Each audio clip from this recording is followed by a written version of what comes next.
महाराज जी राधे राधे। जी जी महाराज जी, sir महाराज जी इतना सब बोल रहे हैं, हमको इतनी घबराहट हो रही, हमें ये प्रश्न करना था।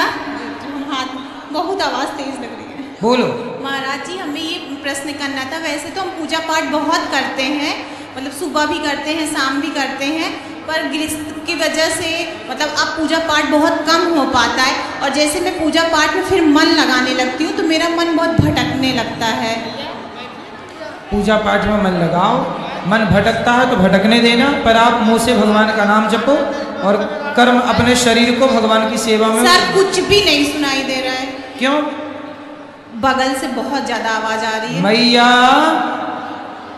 चुप रहो, आपका मन भटके तो भटकने देना। हाँ? पर वाणी से भगवान का नाम जपते रहो, शरीर से भगवान की सेवा करो। जैसे मन में याद आता है तो सीताराम सीताराम सीताराम जपने लगती हूँ। कथाएं सुना करो, कथाएं रोज, ठीक है? चलो ये भैया से बात करा। महाराज जी के चरणों में कोटि कोटि प्रणाम जी। मैं मिथिला की धरती दरभंगा से आया हूँ। आप हमारे क्षेत्र में गए हुए थे कुशेश्वर स्थान में, मैंने वहाँ भी प्रयास किया था कि आपसे यह सवाल कर सकूं, और घर में भी हम अक्सर चर्चाएं करते हैं। महाराज जी हम मिथिला नगरी से, हमारे क्षेत्र के लिए कहा गया है मैथिली में, पग पग पोखर माछ मखान, सरस बोल मुस्की मुखपान, विद्या वैभव शांति प्रतीक, सुंदर नगरी मिथिला थी। मतलब महाराज जी हमारे क्षेत्र में मछली की बहुत प्रधानता है, हमारे में माछ पान मखान 3 प्रधानताएं बताई गई। हम शायद पूरे भारत में अकेले मैथिल ब्राह्मण होंगे जो मछली भी खाते हैं प्रेम से, क्योंकि हमारे यहाँ जन्म से छठिहारी से लेकर कटिहारी तक मछली का प्रमाण है। मगर जब खास करके वृंदावन के आपसे ये प्रश्न बार बार रहता है कि वो लोग ये प्रयास में रहते हैं कि तुम मैथिल ब्राह्मण ये सब छोड़ दो, समस्त भारत के ब्राह्मण लगभग न के बराबर खाते हैं। महाराज जी हम अगर अपनी परंपराओं से विमुख हो जाएंगे तो फिर कैसे काम चलेगा? भाई ये बताओ, मछली खाना कौन सी परंपरा है? हमारे यहाँ तो हम बहुत वर्षों से परंपराएं आ रही है। भाई देखो ऐसा है कि पश्चिम जो बंगाल है ना अपने भारत में, जी जी, बंगाल में भी मछली चावल खाने की परंपरा है। जी जी, ठीक है जी। क्यों परंपरा है बेटा? परंपरा इसलिए बनी क्योंकि आज के 100 साल पहले 200 साल पहले कोई ट्रांसपोर्ट की व्यवस्थाएं नहीं थी, और वहाँ की धरती पर साग सब्जियां ज़्यादा होती नहीं थी, केवल चावल होता था। तो चावल को खाएंगे किससे? तो मछली सुलभता से मिल जाती थी, तो मछली चावल उनकी मजबूरी थी। ये तो बंगाल की महाराज जी, सुनो ना, वहाँ की क्या थी? वहाँ की मजबूरी थी।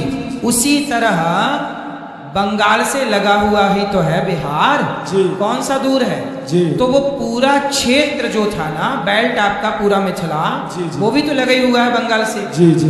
तो फिर वो पूरा जो प्रांत है वहां मजबूरन ना कुछ होने के कारण चावल होता है, बस ना कुछ होने के कारण केवल मछली चावल की परंपरा बन गई। लेकिन अब वो समय बदल गया, अब हमारे यहाँ भूमि भी अच्छी हो गई, सब उपज भी हो गई, ट्रांसपोर्ट भी हो गया। तो बेटा जब जरूरत थी, जब आवश्यकता थी, मजबूरी थी तो मछली चावल खाए, पर अब तो बेटा मजबूरी नहीं है। जब मजबूरी नहीं है तो हम क्यों मछली की हत्या करें अपने स्वार्थ के लिए? महाराज जी मगर करोड़ों करोड़ों घर में। अच्छा ये बताओ, हमारे भारत की परंपरा है अहिंसा ही परमो धर्म। आप मानते हो इस बात को? जी मानते हैं। हमारे वेद कह रहे हैं अहिंसा ही परमो धर्म। जब अहिंसा को हम हिंदू धर्म मानते हैं तो फिर मछली की हत्या करना सही कैसे हो जाएगा? हमारे यहाँ चींटी को मारना भी पाप है, तो मछली को मारना पाप नहीं है? पहले ये बताओ कि किसी की हत्या करना पाप है कि पुण्य है? नहीं पाप है। तो मछली को मारना पाप है कि पुण्य है? तो केवल मछली या और भी लोगों को मारना पाप है, क्योंकि प्राण की तुलना तो शरीर देखकर तो महाराज जी नहीं किया जा सकता। तो फिर मछली आप यदि खाते हैं तो पाप तो हो रहा है ना आपसे। मगर पाप हम इसको ऐसे कैसे माने महाराज जी, जो हमारी परंपरा और संस्कृति, क्योंकि तारा भगवती ये बताओ, परंपराओं के नाम पर तो आज बकरे की बलि भी चढ़ाई जाती है मंदिरों में। हमारे यहाँ होती, हमारे कुल देवी को बकरी बलि चढ़ाई जाती है। तो ये परंपराएं गलत है कि सही है? इसको हम कैसे सही कहें, गलत और सही कहें? भाई बताओ ना, ऐसा है। क्योंकि महाराज जी हम बता लेना चाहते हैं। पहले एक बात सुनो, हमारे भारत का हिंदू धर्म का प्रमाण है वेद। ठीक है। क्या प्रमाण है? वेद। और वेद में क्या लिखा है? अहिंसा ही परमो धर्म। जब वेद अहिंसा की बात कह रहे हैं तो जिस देश में, जिस धर्म में हम कहते हैं कि चींटी को मारना भी पाप है। ठीक है। हमारे यहाँ देवी क्यों कहेगी कि तुम हमारे मंदिर में बकरा चढ़ाओ? अरे बलिदान का अर्थ आप लोग समझ ही नहीं पाए। बलिदान का मतलब बकरे का बलिदान नहीं, बलि चढ़ानी ही है तो अपने अभिमान की बलि चढ़ा दो, अपने बुराइयों की बलि चढ़ा दो। बलिदान का मतलब होता है बलि के जैसा दान। पूरा सुन लो, बलिदान का फुल फॉर्म क्या हुआ? बलिदान का मतलब क्या हुआ? समर्पण भाव, त्यागना। बलिदान का मतलब हुआ बलि के जैसा दान। बलि मतलब जानते हो? राजा बलि। राजा बलि। राजा बलि ने दान किया तो राजा बलि के दान को ही कहते हैं बलिदान। बलि के जैसा। राजा बलि ने 3 पग भूमि में सर्वस्व दान कर दिया।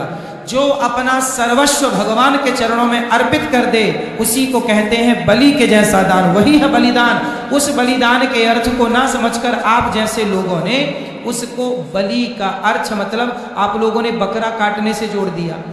हमारे यहाँ बकरा काटने का बिल्कुल विधान नहीं है। महाराज जी अंत में बस इतना ही है कि अगर मैं आपकी बातों का समर्थन करें तो कुछ दिन पहले हमारे दरभंगा में ये बलि प्रथा रोकने का विवाद चला था श्यामा मंदिर में। कई सारे साक्ष्य रखे गए थे बिहार राज्य धार्मिक न्यास परिषद के माध्यम से कि बाबा विद्यापति ने जो भी दुर्गा पूजा पद्धति की और दुर्गा सप्तशती जो हम पढ़ रहे हैं वहां पर भी बलि का जिक्र किया गया है। और दूसरी कौन सी बलि?